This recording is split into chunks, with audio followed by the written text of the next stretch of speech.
République démocratique du Congo, mais le Maroc, et Kozala, 19h30. Voilà la grande nouvelle. Où Sengeli to rappelé et pas Nabiso Nyoso Yangowana to soutenir RDC, to soutenir Victoire Yaba Léopard Nabiso.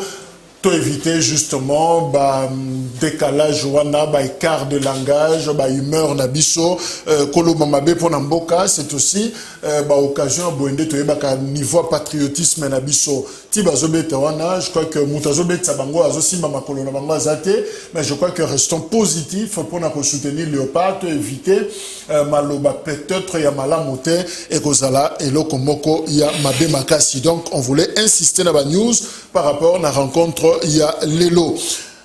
Toza Kolobela, deux sujets principalement, Ezali, Oyoboyebi, encore une fois, M23, ex-mouvement M23 et la Mouki Lisusu, na Est, il y a République démocratique du Congo, FRDC, APC, position naïe, point de vue naïe, à l'objet que armée rwandaise, de baza Sima, il y a M23, pour na kotinda bango, kende kozwa, position, il y a FRDC.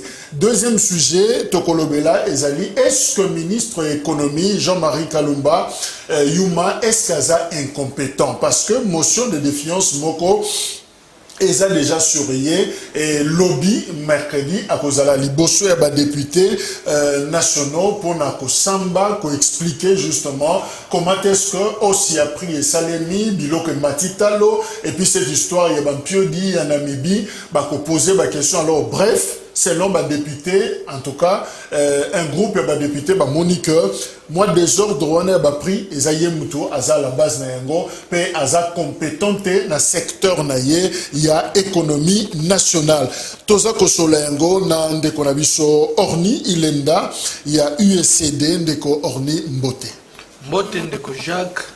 Mbote ndeko Arma pe topesi baes bandeko bazana sima machine mbote topesi fe ba Kongoma nyoso ba kolanda biso sur toute l'étendue de la République démocratique du Congo mbote topesi fe ba diaspora mbote toko fongola ndengo lobi na mwa biscuit ya muke ya kotia ete makambo o toko décrier yango presque na ba média nyoso ya makambo oyo ya détournement ya grande pont oyo ezali pont ya mon deuxième pont na rivière Makelele parce que premier point munene ezali pont ya Lunda Bululu oyo ezana Prince Kasavubu oyo kaboli bandali na Kitambo.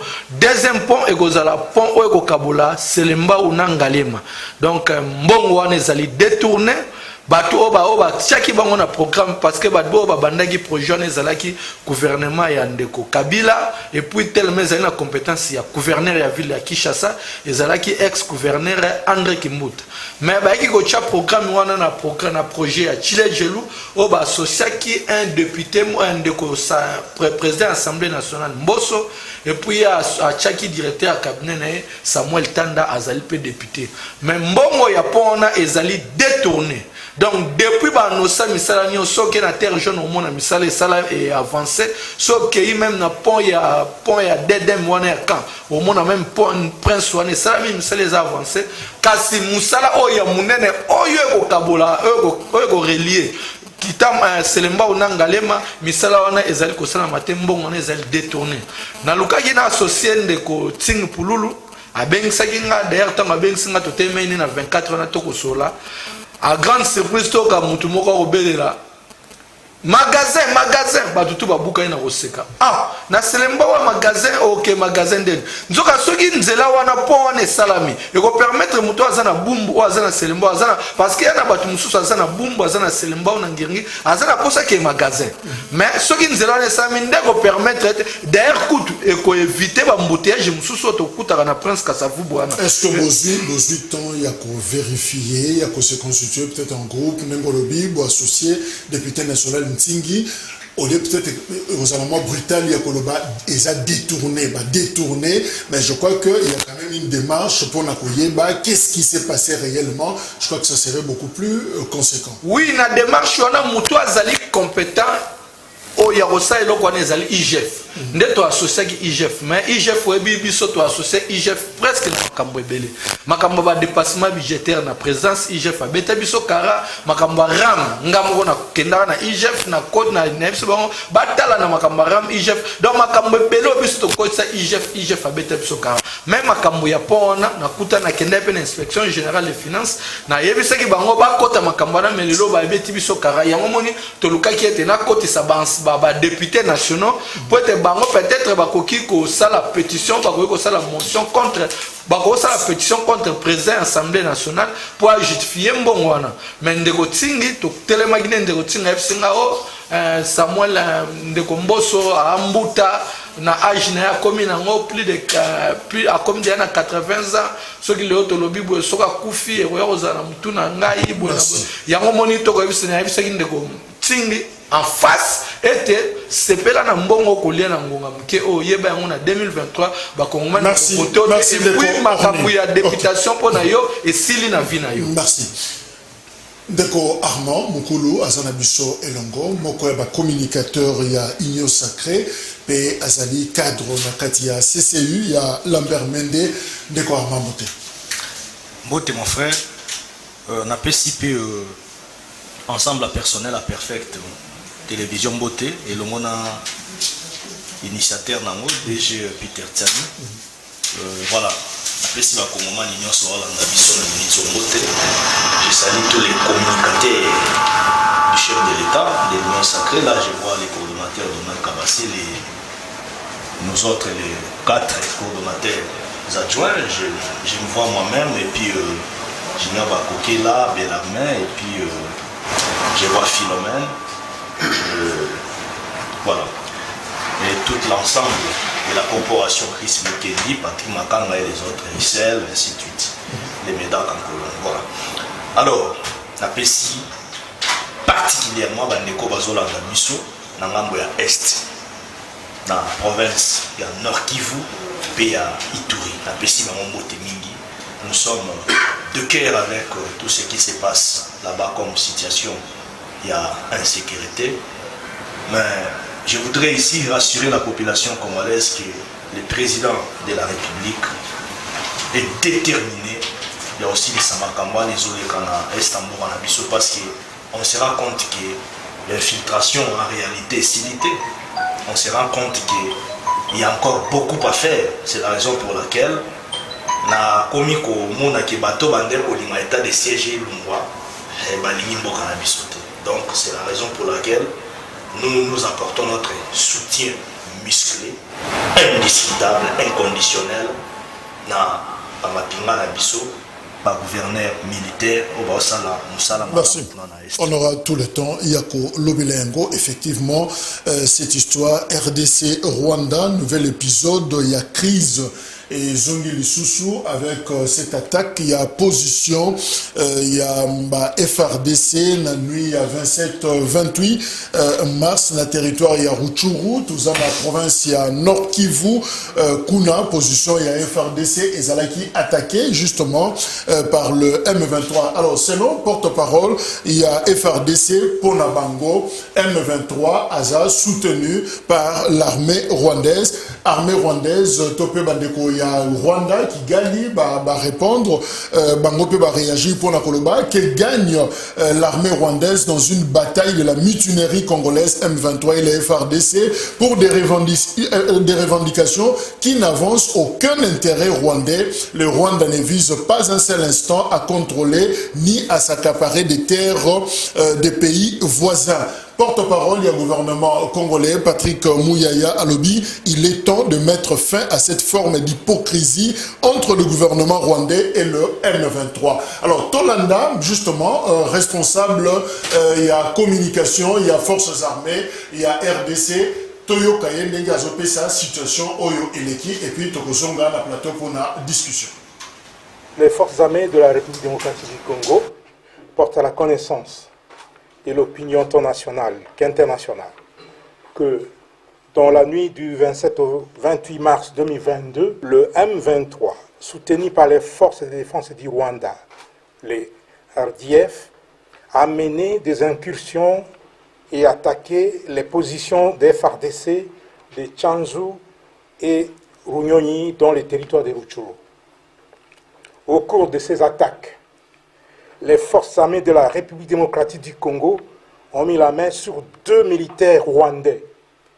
Il s'agit de l'adjudant Abiyarimana Jean-Pierre, matricule AP de 27 779, et du soldat de rang Uwajeneza Muhindi John alias Wadje.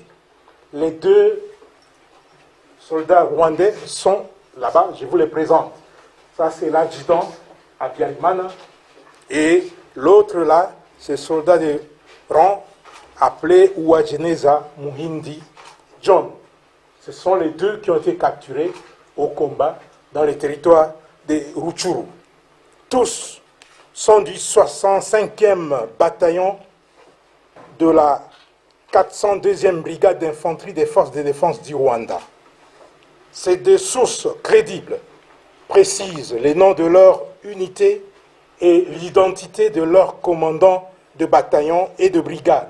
Le 65e bataillon et la 402e brigade, commandés respectivement par le lieutenant-colonel Rurindo Joseph et le général Nkumbito Eugène, sont basés à Jarama, au camp militaire Kibungo, au Rwanda. Au regard des informations fiables fournies par ces 2 sources crédibles, les FARDC s'interrogent sur le sens de la mutualisation des efforts en vue des opérations conjointes avec un partenaire qui ne respecte ni ses engagements vis-à-vis de la RDC, encore moins sa propre parole à l'occasion des différentes rencontres et échanges entre leaders à tous les niveaux. La porte-parole, il y a gouvernement provincial, il y a Nord Kivu. Alors, Ndeko Orni, Tozo Banda Nayo, qu'est-ce qui fait que Rwanda, visiblement, a respecté l'engagement n'a été to malobanaye par rapport à la République démocratique du Congo? Merci Ndeko Jacques. Lelo oyo bakongomani bapesi na raison na makambo oyo tozaki kolelo. Yango tolobaka ete lokuta eyaka na ascenseur kasi vérité eyaka na escalier pe ekomi. Lelo oyo nakosepela bakongomani bakopesa na raison de plus en plus na makambo oyo tozaki kolelo ba révélation. Biso tozaki kolelo bango ete guerre ya est ekozalaka toujours active aussitôt tête tokoyoka na sula nzoto na Rwanda. Pourquoi? Parce que au moins lelo makambo ekoleka na Ukraine. Russie akoya akotake Ukraine, mais ba Ukraine bakosani bako résister. Mais biso ba groupes armés on a biso na ISL to loba ngote ba groupes armés na yaka alimenté par l'armée rwandaise. Mutu moko adima biso te tokande na biso Chilombo aloba tete bino mutemo mabe Kagame c'est mon frère ceci. Kagame kenda plus loin ya konier ba mort o ba kufa na Congo. Tandis que bakenda biso plus loin ya koluka ko assassiner prix Nobel na biso de la paix docteur Denis Mukwege, mais gouvernement et l'autre côté même ni présidence ni Ndeko Chilombo, mais tout le monde Ndeko Chilombo kokubisa Kagame c'est mon frère c'est mutavo kabola ngala Kagame salite voilà lelo oyo Kagame aye kotake sous Kagame a continuer à kotaker aussitôt biso to kozalaka faible. Aussi, nous avons la tête du pays, nous avons la tête du pays, dans le leadership faible. Leadership faible, Tara Biloko est produisant. Le résultat, nous avons toujours négatif. Il y a un peu de temps, il y a un moment même, il y a un bandera sur le colo, il y a un moment, il y a un personne sur le Congomani, puis il faut avoir un hôtel, ça va être. Bayeba na 2018 tina ba votaka Ndeko Chilombo te ko bayeba ke azali mutu moko ayebelo kwa akoya ko sala te akoya ko naviguer en vue nzoka il fallait totia mutu o ayebi eloko akoya ko sala na mboka mutu ayebi te soki to yebi tumba o to omoni ba théâtre ya communication ba Ndeko na biso ba muya ya na FRDC zai to récupérer to sali non et ça la bonté faut hôtel service tu récupérer peut-être Massina est occupée par des groupes négatifs, tu récupérer Massina, n'a bien exemple.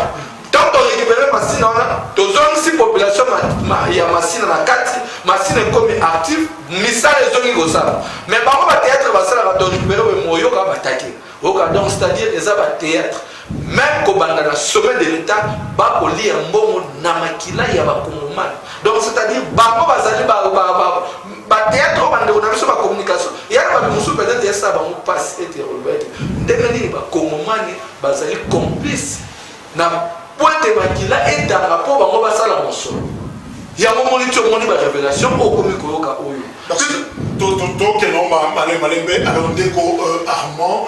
Qu'est-ce qui se passe? Que veut le Rwanda exactement? Parce que les SLO kwa kobombate FRDC baza clair, ba pesi ba donner ba indication nyoso esengeli, ba kangi ba militaire mibale ya Rwanda, ba pesi ba kombo na bango, ba tangi na kombo ya ba konzi na bango bazo gérer bango na bataillon, na brigade, ba lobby que eza na Rwanda.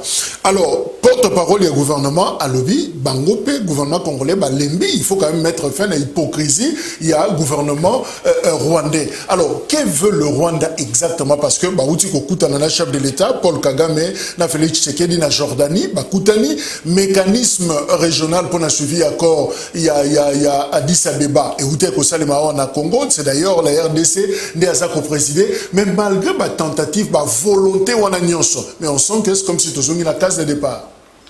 Bon, Ndeko Jacques, vous savez, en matière des dossiers liés à la sécurité nationale, il faudrait tous avoir à moi réserve parce que ce sont des matières très sensibles. En ce moment ici, le gouvernement s'investit ensemble avec les états-majors généraux au Bazana Est pour nous reluka kosilisa likambo wana. Mais ce qu'il faut comprendre, c'est quoi? La diplomatie et la politique intérieure d'une nation, ce sont deux concepts tout à fait différents.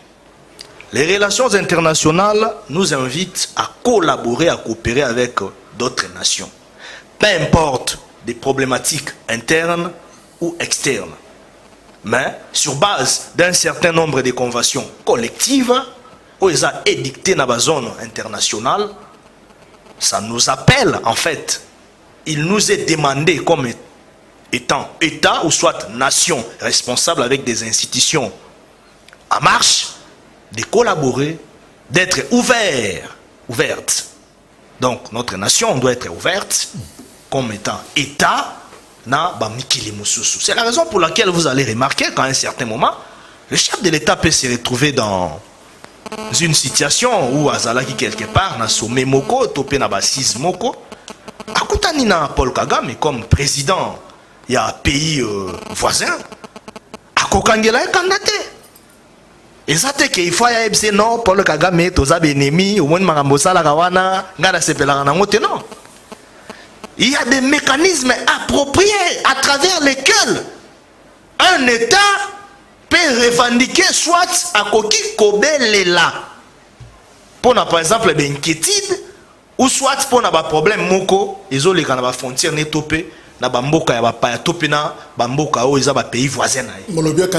Alors c'est là je peux continuer d'abord. On continuer. Tu vas me faire perdre mon fil d'idée. C'est là nanga kotilongo olobi akangela e candidaté sur bakutani notamment ne bakutana na Jordanie mais tant azobenga ye mon frère moi na kangela candidaté mais au gouvernement porte-parole à lobby il y a une certaine hypocrisie où il faut que succès un beau. Non, attendez. Est-ce qu'il y a pas contradiction? Attendez, on doit faire beaucoup d'attention avec la communication institutionnelle.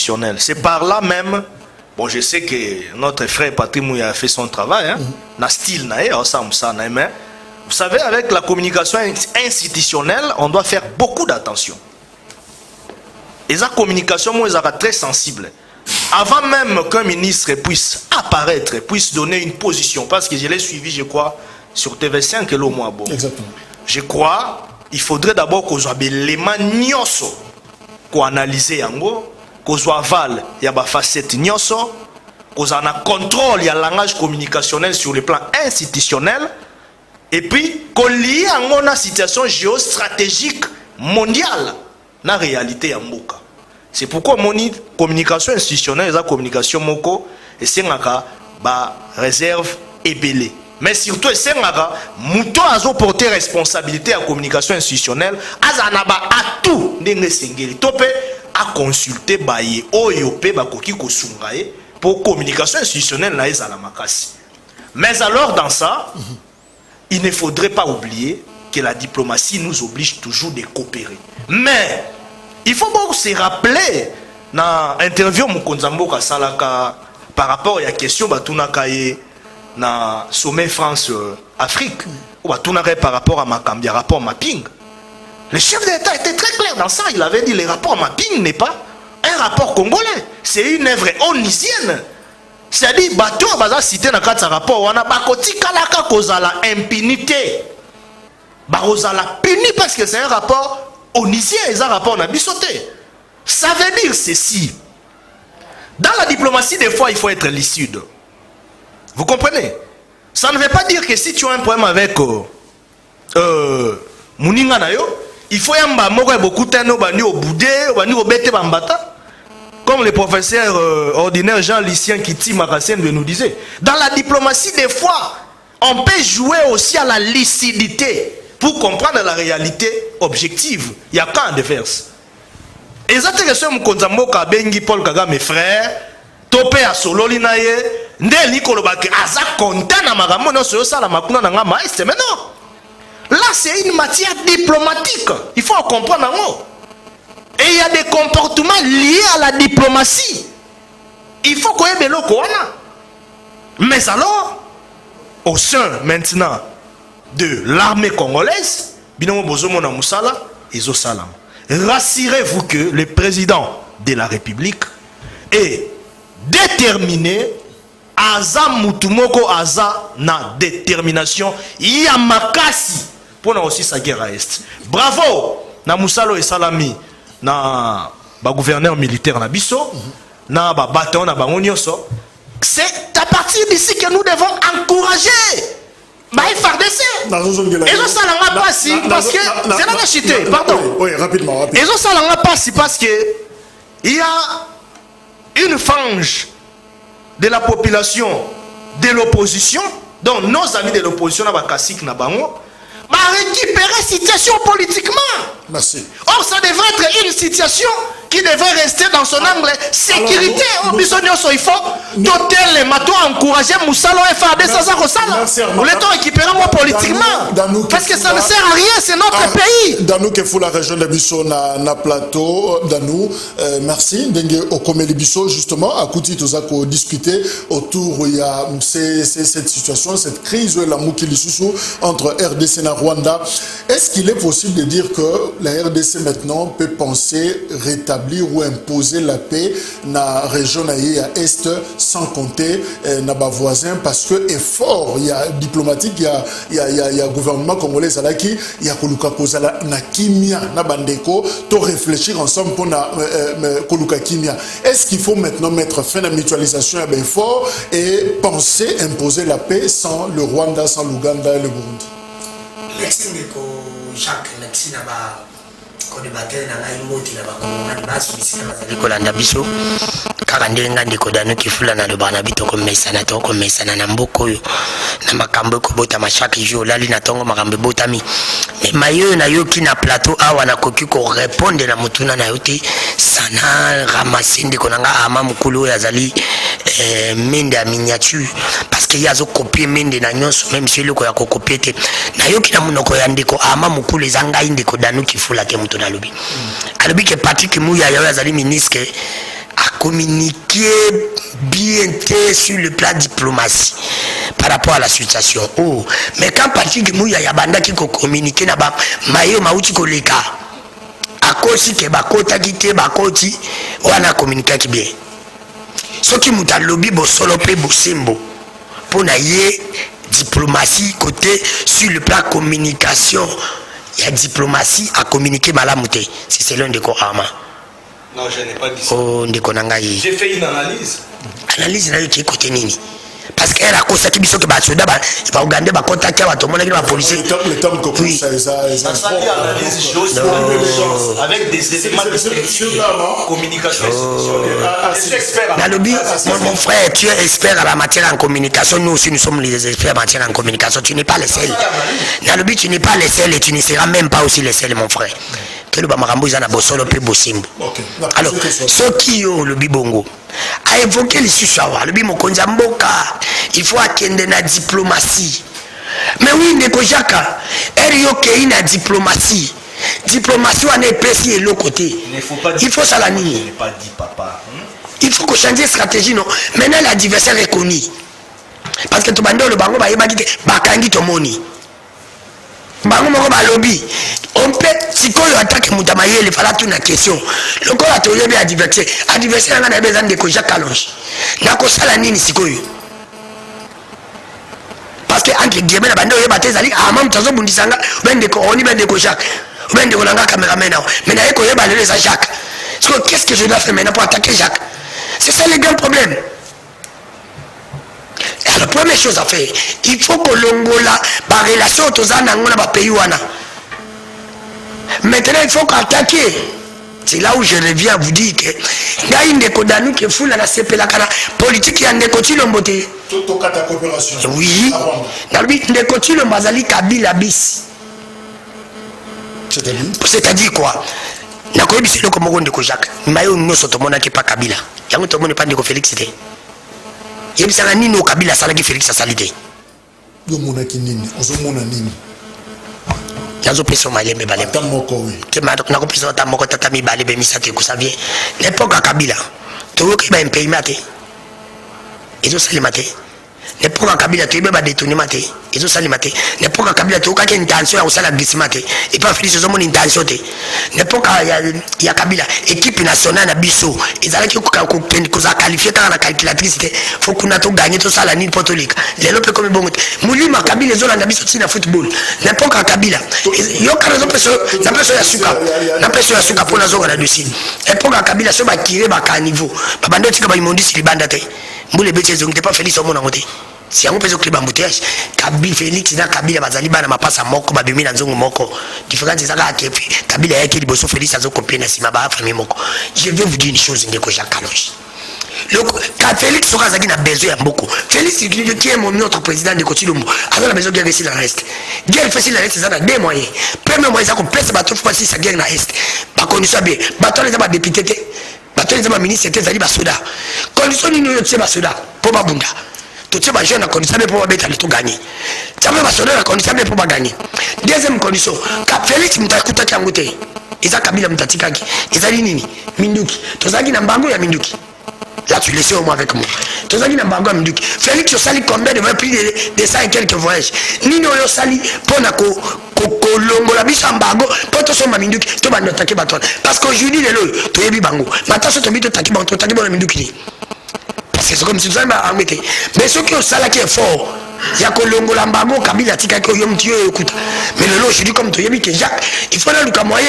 Na somba ba et là ko nini munduki nini armée nini o roi de Uganda ko somba biso to ko somba parce que nous avons tout. Biso to yebi to ça na bo belé. To ça na bato ba ngimbo ko ba ko bundela. Mais ba bundela moyeni. C'est pour vous dire qu'Ndeko Jacques, il faut pas te valer la face. Alors il y a le but diplomatie, le quoi diplomatie il faut donc une force physique. Ndeko Tilo maintenant tu as dit à mon naté que ngala Kagame to ça sur ma forte. Je me suis rendu compte que ngala zo linga ngate nazo commissaire ennemi na ngai. Oso ko ba nazo commissaire ennemi na même na place oyo Kagame va benki na Félix akaya mon Kagame abimi. Ça joue aussi place nyonso oyo Kagame à cause de la Félix à cause de la té. Alors Félix ne peut plus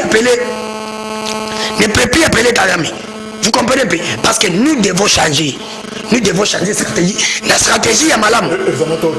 Oui, la stratégie à Malam de Kojak. Tokeina relation diplomatie et simité. Il faut qu'il y ait maintenant, œil pour œil, dent pour dent. Bino botier, bise betotier. Alors, parce que ceux qui te l'ont dit, bon, Congo n'a bise kozonga, kakasima. Le coup, la guerre est ici, c'est les bossiers, c'est la guité, c'était Kabila. Aujourd'hui, parce que la guerre est ici, c'est Félix, parce qu'à l'Ingi, qu'on collaborait, n'a Kagame, alors que Kagame, c'est notre ennemi. Merci. Ndeko Arma, j'arrive à la connexion, ça et créer une conférence. Alors, Ndeko Orni, est-ce qu'au stade actuel, il faut total la Rwanda comme un partenaire, Nenge et l'Obamaki, c'est vrai que tous les accords commerciaux, tout ça, tous les solo là, c'est vraiment un pays frère, c'est un voisin, ou tout changer, Nenge, dans notre Kolobengo, total désormais comme un ennemi. Totalement, je soutiens mon frère Danou na Makamalobi. Donc, Ngaku, Naocho déclarant 2 semaines passées en France 24 dans le bac qui ont été. Aussitôt en 2023, on a commis président de la République. Kagame est place tout au coup d'un aïe. Sokaza makasa beti nganga sur naza makasa na beti. Wana le bac qui ont. Et puis, toko déclaré guerre parce que moi les lois makambo ko sala manaï Ukraine na Russie. Problème il y a communication. Siko tant bino bokoloba mais ndeko chino mbotang yoko benga Kagame mon frère. C'est-à-dire que ça va commencer à soutenir ngana frère. Tandis que Zelensky a ça. Nous sommes envahis, nous sommes agressés par les Russes. Au moment que le peuple ukrainien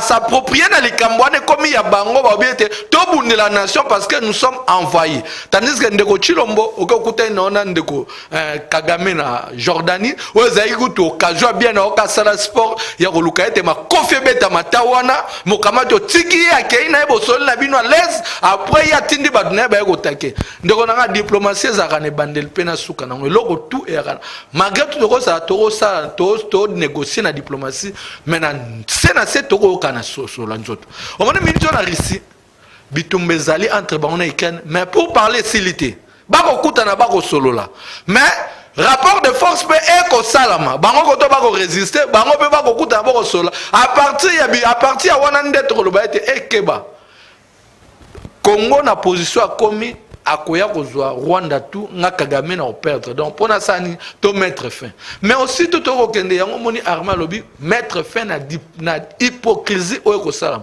mais na za tête ya hypocrisie na sende ko Chilombo bako armé ko tagende ndeko Chilombo bako bise tika hypocrisie no ko sala si vous avez un Arma au Kolobaete, Patrick Lelo, Bobandi, Solobaete, Patrick Mouyaya, na ni ndenga au communiqué, mais au communiqué ndenganin, et à Makila, pas si on est au salaye, Nego Arma, pas si on a pu faire salaye, et à Mobiso Kolobaete, na 2023, faut to kata nzela wana na ba ancien modèle wana ya kala ya makambo ya mensonge ya lokuté ya démagogie to linga mboka na biso to lobela vérité to lobela nation donc un président o alingi mboka na ye yango lelo to kotala ndeko Chilombo est-ce que linga Congo biso parce que ngana lobanga ote ndeko Chilombo tika bila chai wana ayela eloko moko ka bitine zali moko ya ko venger contre peuple à PC 8%.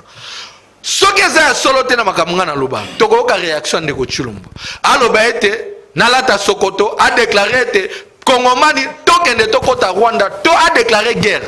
Il faut déclarer guerre na Rwanda parce que a déclaré guerre en France 24 que une fois en 2023 ba élire comme président de la République Kagame premier ennemi et puis Rwanda Rwanda tokokote yango poto mettre fin na makambo esalami parce que lelo otokoloba 12 millions de morts. Yango moninga na koloba ba révélation musuna saki na France 24 na lobiete Rwanda a ko devoir biso mbongo Uganda ko devoir biso mbongo même États-Unis a ko devoir biso mbongo na deuxième guerre mondiale oyo esalaka ba bombe on esamaka matière on uta a mais est-ce que ndeko Chilombo ndete azona aza capable ya ko biso ba kongomani ete ngai nazal président même président de fête otoyebi nommé mais minute naza awa naza capable ya komema Congo na résistance naza capable ya komema Congo to récupérer C'est ça le problème.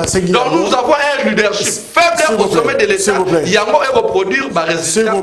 Voilà, nous restons institutionnels. Je crois qu'il y a des résultats. La commission électorale a proclamé qui validé par des instances judiciaires. Je crois que nous en tenons na yango que le président de la République Aza Oyo et Azali donc toko cédé na discours wana peut-être oisa officialité. Alors ndeko Armand, y a-t-il un problème d'approche, je sais pas, Félix Tshisekedi au gouvernement congolais, méthode de Nabiso pour gérer la question sécuritaire entre RDC et Rwanda?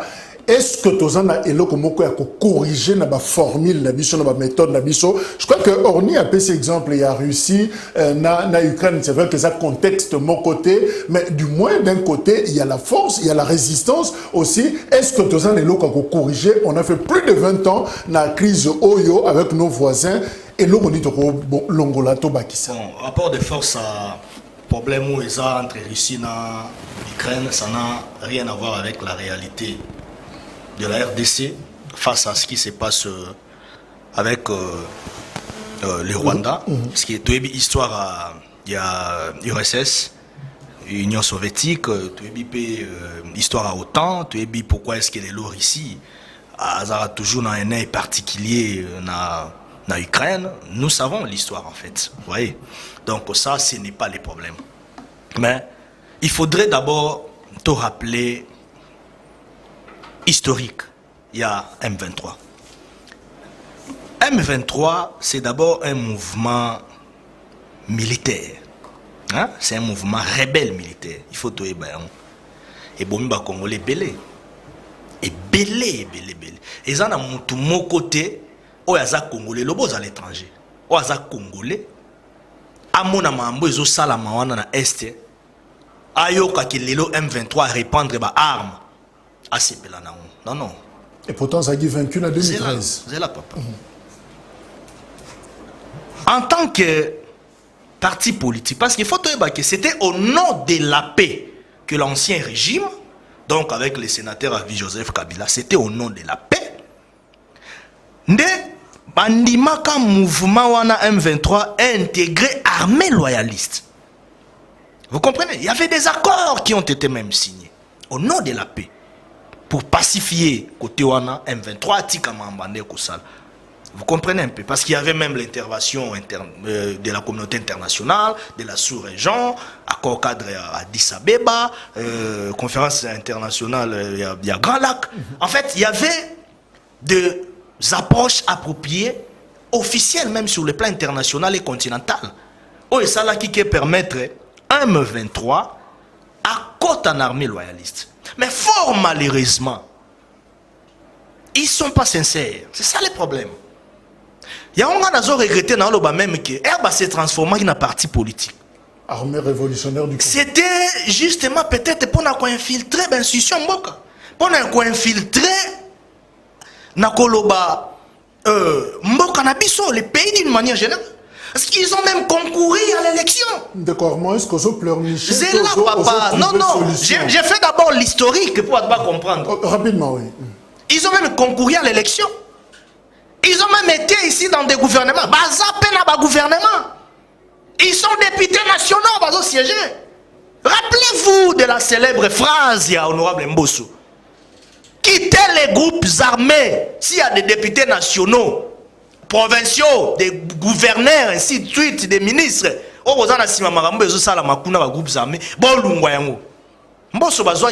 personne à battre, les gens ne comprenaient pas. Quand le chef de l'État les dit tout ok, to lingi mboka na biso te biso mo ba congolais. Parce que même makambo ba negosa mana est, quand le chef de l'État a découvert cela, infiltration, pas détournement, tout cela c'est dit à quoi? Na ba tumisu ba ke ko ravitailler ba groupe armé. Comprenez un peu. Et il y a même des députés nationaux qui sont cités. Par rapport à ça, il y a une commission, par rapport à ça, il y a face à cette situation, quelle approche? Face à cette situation, le gouvernement est dans l'obligation de prendre des mesures nécessaires. Des mesures nécessaires, ça veut dire quoi? Mobiliser encore des moyens nécessaires. pour soutenir davantage les Salamaya, état de siège. Dans l'opération conjointe, dans la stratégie bilatérale, multilatérale de guerre aux Salamakuna na est pour soutenir en l'issous. Parce que s'il n'y a pas de moyens, tu comprends bien. Les FARDC à Rosana coopérer na Rwanda, na Burundi, Ouganda et les autres. Le problème de la coopération, c'est un problème qui ne se règle pas par rapport à nos intentions, soit à nos humeurs politiques, ou soit par rapport à nos agitations. Il faut faire beaucoup d'attention. Ce sont des États comme nous. Ils ont leur manière de fonctionner. Tu occupes une position officielle à Rwanda. En tant qu'État, nous allons nous assumer parce que le chef de l'État est dans cette logique-là, justement, aussi, en tant qu'État, nous allons nous assumer. Et il y aura des stratégies institutionnelles, mais aussi des stratégies de terrain.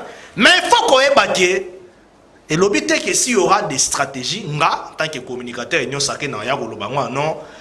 gouvernement est en train de faire ça, ou soit là-bas à l'Est, notre armée est en train de faire ça. Non, non, attention, il faut faire beaucoup d'attention. On ne peut pas venir livrer les stratégies de l'armée dans la télévision. Mais seulement, moi je sais que avec l'amour du pays qu'a fait montrer le chef de l'État, nous continuer toujours à la kisa. Qu'il y a Congolais à solo. Moi na kin, mutolo na kundama na kin. Aza Congolais, même naba même naba sensible. Aza sensible na makamisu ces les kalamboka. Aza réagir mbalamoko. Ce qui n'était pas le cas. Et le cas avec le sénateur Joseph Kabila. Ça veut dire ceci. Le chef de l'État fait c'est un vrai Congolais. Et là, il faut noter en Goa. C'est un Congolais. Non, le débat n'est pas. Alors, Congolais ou Boka Nisateke, Mukonza Mboka Nengazawana, Akoki Kondimake, Makambo et Zoleka Kune continue. C'est la raison pour laquelle vous allez même voir que le gouvernement a déjà débloqué 61 millions de dollars pour na makambo ezosala makuna na este pour na état de siège. Donc il y a des efforts. Dans ça, nous sommes confiants de notre gouvernement avec le président de la République pour makambo anesila. Mais bah baza asima makambo ana. Boyeba ke makila ba congolais et au talabino. Et ça la boza ba député nationaux. Nous signalons. Boza na sima bilo kwa boli. Merci Armand. Merci. Nous signalons. Et ça loza ministre. Et ça loza na infiltration na kata. Boye bango biye biso ba congolais toza d'accord te na makambo ana ke M23 à reprendre Minduki Pabo Mabandiko Nabiso. Nous signalons que l'ambassadeur il y a Rwanda, la République démocratique du Congo, a convoqué Babengisie le mardi, le ministère des Affaires étrangères pour Nakoyo Kaye, a Pesaba explication naye, Vincent Kariga, a Kokutana, Nabakonzi, ya Congo, Bayoka, qu'est-ce qui se passe réellement, mais aussi Batala, comment, objectif Ezali, comment régler durablement ces problèmes, il y a M23, mais aussi il y a des groupes résiduels. Mais pendant ces temps, honorable député Juvenal Munobo, il y a à côté ici question orale, et pas il y a pour la ministre il y a défense, Bengisie, l'Assemblée nationale, il y a expliquer réapparition, il y a M23 et Salemi Ndegeni. Nous suspendons justement discussion pour que Tozongelengo, après convocation ambassadeur, il y a Rwanda et interpellation ministre à défense, toujours encore une fois matière pour Tozonga, qu'est-ce qu'il faut par rapport à Nambo Kanabiso, qui serait le naïf pratiquement dans cette affaire entre RDC et Rwanda. Voilà, je crois que vous avez la discussion Nabiso prochaine. Est-ce que ministre de l'économie Jean-Marie Kalumba Azali incompétent? Motion de défiance contre Yé lancée, justement, lobby a s'est présenté devant les députés nationaux, ils ont reproché Nini Balobi Biloko et Matitalo. Alors Biloko et Matitalo, Nyon Sobachi et Rona Moutunaye Balobi, ils ne contrôlent pas de prix parce que contrôle il y a pas prix, top fixation na yango, et ça, responsabilité, il y a ministère, il y a économie. Discussion entre juristes, Batumusu Balobi, motion wana eza irrégulière, maître Willy Wenga nde alobi yango parce que l'équité na interpellation préalable, mais auteur il y a motion wana alobi initiative na eza conforme na règlement intérieur, il y a assemblée nationale. Alors ndeko Danou Kefula, question eza brute. est-ce que ministre il y a économie nationale Jean-Marie Kalumba est-ce qu'azapé incompétent il y a solo ndenge ba lobeli na biso ba moni na Assemblée nationale?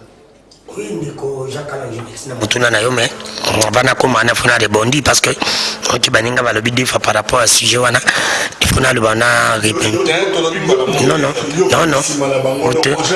Oui, mais il fallait na rebondi par rapport. Non, il n'y a pas de problème.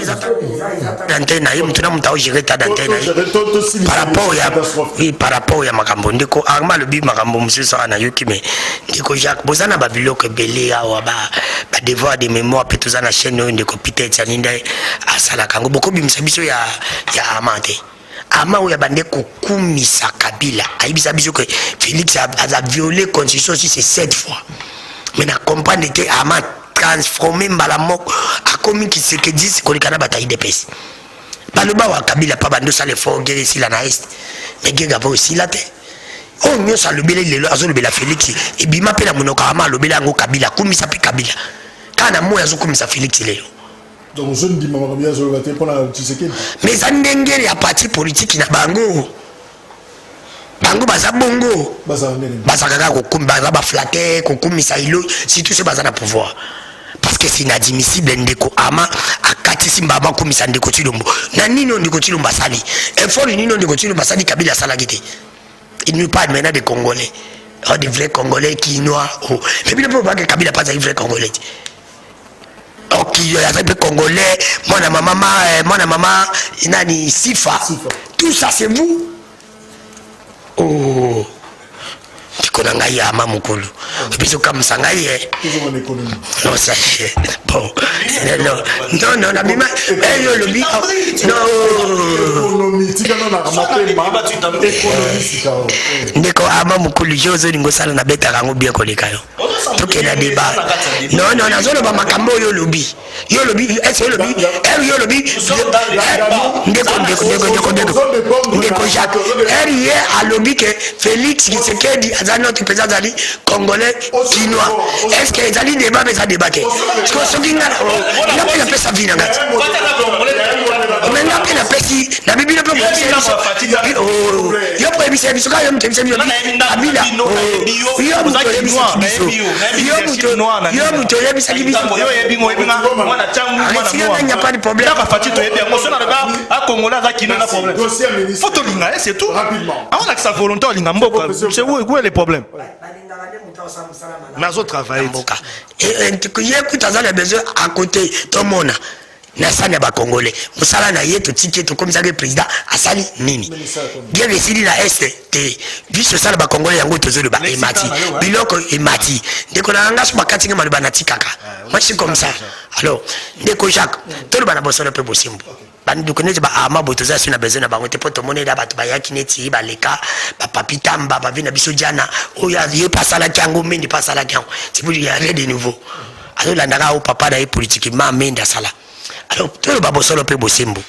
Na makambo etali ministre économie ndeko Jacques Mundiza oyo lobi, oyo ba député national na biso ba lobi. Il est incompétent na domaine na secteur na yi. Ministre économie na koyi biso ndeko Jacques. Ata to le babosolo pe bosembo. Ndenge ba bi procédure oya ya motion wana ileki malamu te. Bravo. Mais depuis bango bazana ino sacré, procédure moko te bango ba respecter. Quand n'est pas l'équipe à la montée, quand n'est pas ministre, parce que aujourd'hui, ministre, maintenant, ministre économie vient de parler que non, va respecter la procédure qui va député. Mais il n'y a pas respecté, on ne peut pas respecter la procédure pour la continuer, par exemple, va chercher. Comme un problème. Parce que le ministre, pour la continuer, va chercher, il fallait que le ministre a pêché les vaches. Est-ce que le ministre a pêché à Ibakam? Non. Le ministre a petit et moyen d'entreprise à Ibakam? Non. Ministre économie vient nous parler qu'il a bien ayeba quitté mbongo le kaki ante nazo cité banque rao banque na pays wana mais comment yo ministre sectoriel makambo ko sema na secteur na oyeba te c'est une compétence tu comprends un peu parce que c'est lui qui a dit ça ndeko Jacques vrai au fond que biloko mati vrai vrai faut que biso comex biso dépendant na libanda vrai nini bango basali ba ama oya za okumisa ndeko chino mona 37 ans opposition ba ye akoma ki na 3 ans basali biso po na bite que totalement totika mais to banda ko dépendre sur na libanda tata 0%. C'est aujourd'hui nyoso tozo dépendre na libanda. Alors c'est pour vous dire que ndeko Jacques na bo solo pe bosembo ministre wana il faut baza 5 ministres oh ba yoki ndeko chino mbosoni normalement faut ba limoger bang eza ministre Tony Moba eza ministre Lutundula eza ministre ya Petentik Tony Moba et Pestel Lutundula affaires étrangères oui oh ya epenini ya Petentik pour makambaram qui va ça eza su ministre intérieur et un ministre de l'économie. 5 ans, nos mamans, Félix a révoqué Bango. Bayoki sim de côté, sur le ministère, secteur, dans chaque secteur, Bayoki sim ministre Moukozambo Kasson. C'est pour tenir en tant que des jeunes.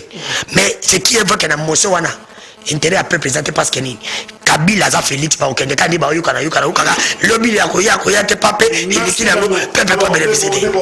Est-ce qu'il faut ministre économie à Kende finalement? Est-ce qu'il faut vraiment bâtir une bande équipe gouvernementale? To Makambo et Salima, il n'a rien à voir. Ils a promené. Merci ndeko Jacques Kalonji. Na koyebisa na ndeko nanga arma ete contexte ya bi ya Russie na Ukraine na biso na Rwanda ezali boyeli arma te te natali sega ezali ndenge moko lelo oyoyo ba Ukrainien ba ko ganga ete nous sommes envahis agressés par les Russes. Nous sommes agressés par les Rwandais. Est-ce que vous avez bien noté que l'armée ougandane, l'armée rwandaise, babunda na guerre à Kisangani? Est-ce que Kisangani est ma Rwanda? Donc, contexte, c'est ndenge moko. Et puis, tant que le billet était 60 et quelques millions de armée. Mais il évite que Ndeko Chilombo a sali 4 voyages en 1 mois, a dépensé plus de 20 millions de dollars. Dans 4 mois, dans 1 mois, a sali 4 voyages a dépensé plus de 20 millions de dollars. Il y a un avis surtout que en 2023, nous sommes déterminés. Makambo changer. Mais c'est là. Tout déplacer, débattre, sinon, et vous avez la cacophonie, na discussion, na biso. J'ai posé une question, nous courons derrière le temps, répondre à la question, et puis on va digression. Merci de Jacques. Au moins, union obiso to benga union dite salité.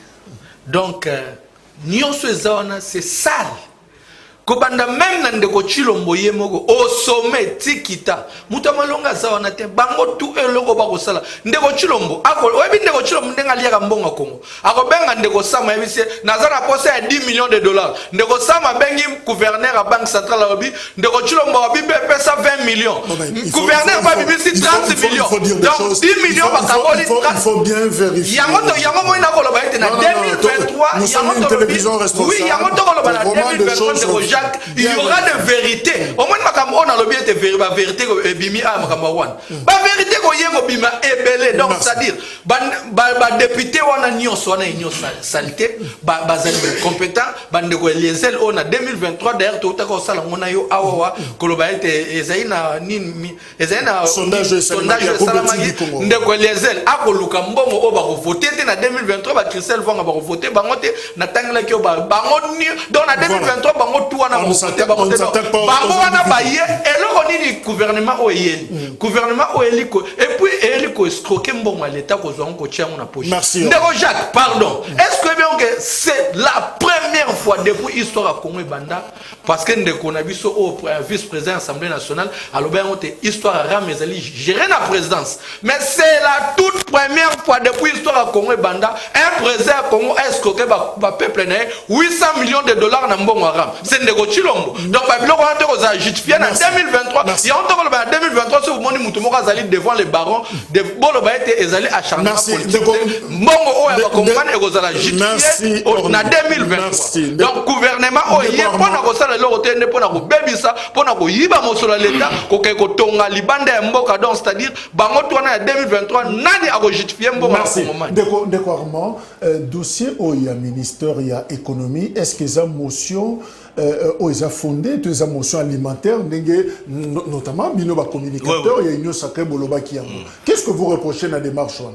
Rapidement. D'abord, il faut Sabino Belema sur la personne. Mouto, d'abord, a déposé à sa l'émotion. Parce que même elle ne pas à sa mais on a pris en compte, il y a Crispin Bindoulé. Crispin Bindoulé a un ancien AFDC. Boyo Kanga bien. En 2006, ah oui. En 2006, a commis électron libre à Lungwe. Peut-être à Zayma est content à Maramissus. A eu côté INC. Alors, si les rêves n'a qu'à INC, Zara côté gouvernement. Ma côté gouvernement. C'est bon, l'année même au sein de l'INC, je ne pense pas que le secrétaire général Billy Kamba, l'étau Vital Kamere, auto-respectant Ming, a d'accord dans l'ambassade. De un, ils ont d'abord un acharnement. Il faut boyer Bayango Bongo. Contre Gnam. Contre le ministre de l'économie nationale. Ministre de l'économie, je rappelle, il est de l'AFDC. Il y a mon a expliqué, mais beaucoup de politiciens, mais tous les députés vont fonctionner.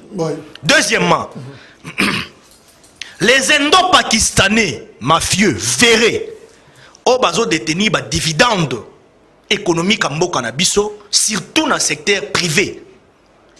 Bakolingata soko mukete ba prix il y a des services sur les marchés équitants parce qu'ils sont actionnaires dans des banques dans des entreprises privées à Minene même eux ils ont des chambres froides à Minene Mino comment c'est nan il y a des pakistanais non orgaman ikufa kala tu habite kufa pour nani tous ont des chambres froides pendant plusieurs années. C'est quoi maintenant les problèmes? Le problème c'est que les gens ne comprennent pas. Ce qu'on a même dans la attribution, en février, ils ont fixé l'attribution du ministère. Vous allez voir que le ministre de l'économie n'est pas l'ordonnateur principal du gouvernement. Il est de coutume à ce que nous puissions comprendre que l'ordonnateur principal du gouvernement, c'est le ministre des Finances. En quoi est-ce que 6 millions de dollars, le ministre de l'économie a détourné? Ce qui faut ministre de l'économie a détourné parce que tu as un mécanisme approprié où ça a des fonds pour un crédit pour un programme moko à l'issue il y a une décision il y a conseil des ministres et c'est-à-dire aujourd'hui le ministre de l'économie parce que la gestion est collégiale. C'est aussi touché à la personnalité du chef d'État. Pourquoi j'ai dit ça? Ministère ya pêche na marine ya Namibie auti continue na Mukanda ya ko renouveler quota de pêche na biso wana atini Mukanda et autres za réceptionné. Il y avait une mesure structurelle et puis une mesure conjoncturelle. La mesure structurelle c'est quoi? Les gouvernements s'étaient décidé que tokende qu'on négocie quota de pêche na Namibie. Il faut ce qu'on connaît de l'homo. Ceux qui vont négocier quota de pêche, boye na katama ils vont négocier tout comme ça. Bango ne va pas faire un matériel te ya kolobe la mbisi. Les 27 300 tonnes en question. Bino moko faut bien un matériel na bino. Ceux qui vont louer bateau de pêche kaka bino. Or biso pendant plusieurs années. Totika aussi un bateau de pêche té. Tika ngana loba pardon, je donne des précisions. Ceux qui paient bino moko borozwa batuku na kaka bino. On n'en a pas. Bateau de pêche. Mais maman, on livre un bateau de pêche privé. Il y a un gouvernement pendant plusieurs années, on n'en a pas. Alors, maintenant, il faut comprendre une chose. C'est la même manière avec Bisson à carré minier. Si on a un carré minier, Bisson est trop ces matériels, tracteurs, main d'œuvre. Le gouvernement était dans cette phase-là et on s'organisait. Alors, il faudrait maintenant qu'on comprenne qu'il fallait maintenant que le ministre, dans ses attributions, a trouvé si quoi un résultat conjoncturel. Il y a un moni, il négocier qui n'a pas tonne, il y a un peu de Guyana pour les festivités. Mais on est à quota de pêche. Et ils ont ça la main. Mais le problème c'est quoi? Elle les a entamboués. Crispin Bindoulé.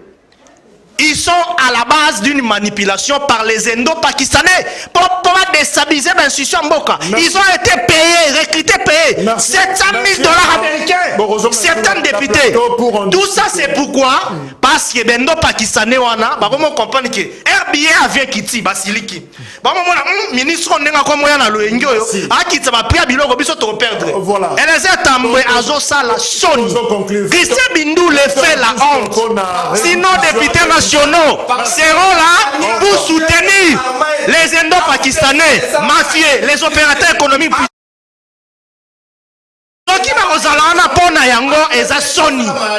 donc je ne trouve pas important